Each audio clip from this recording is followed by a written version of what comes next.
keras. Lantas Bagheera pun menyuruh Mowgli untuk melakukan penghormatan kepada gajah-gajah tersebut, karena berkat gajahlah yang sudah menggali parit untuk membuat sungai, menyiram tanaman dengan belalainya. Para gajahlah yang sudah menciptakan kemakmuran di hutan ini. Sampailah di sebuah habitat para kerbau. Bagheera pun menyuruh Mowgli untuk terus berjalan ke arah utara. Namun tiba-tiba muncullah Shere Khan yang hampir saja menerkam Mowgli. Untung saja Bagheera berhasil menghalaunya dan terjadilah perkelahian antara Bagheera dan Shere Khan. Bagheera yang hanya seekor macan berhasil ditumbangkan dengan begitu mudah oleh Shere Khan. Shere Khan yang sudah menumbangkan Bagheera pun bergegas mengejar Mowgli.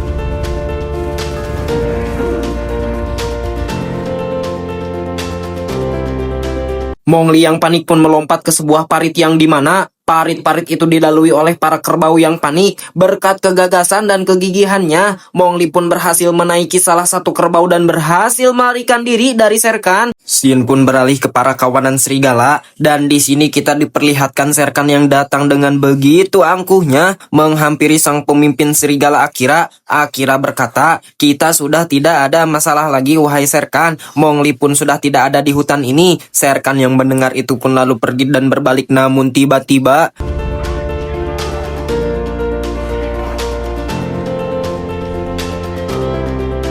Shere Khan yang begitu pecundang yang jahatnya tidak lebih besar dari pejabat korup di negeri Konoha ini, dengan liciknya menyerang Akira dengan tiba-tiba dan melemparnya ke jurang. Kemudian Shere Khan pun mengambil alih kepemimpinan Akira sampai ia bisa membunuh Mowgli, karena Shere Khan yakin jika Mowgli mengetahui Akira mati, ia pasti datang ke tempat ini. Scene pun beralih ke Mowgli yang sedang tidur di salah satu pangkuan kerbau, dan ketika terbangun ia menyadari bahwa tanah yang di tepian jurang akan longsor. Ia pun memutuskan untuk melompat ke sungai. Mowgli kecil pun kini harus menghadapi arus yang begitu derasnya.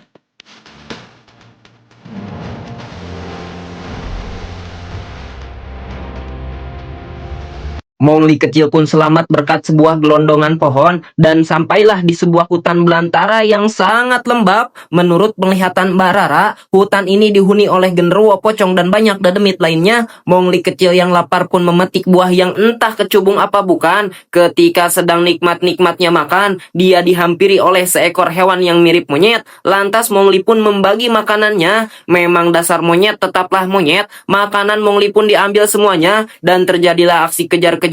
Sampailah Mowgli di suatu tempat yang suasananya amat sangat mencekam.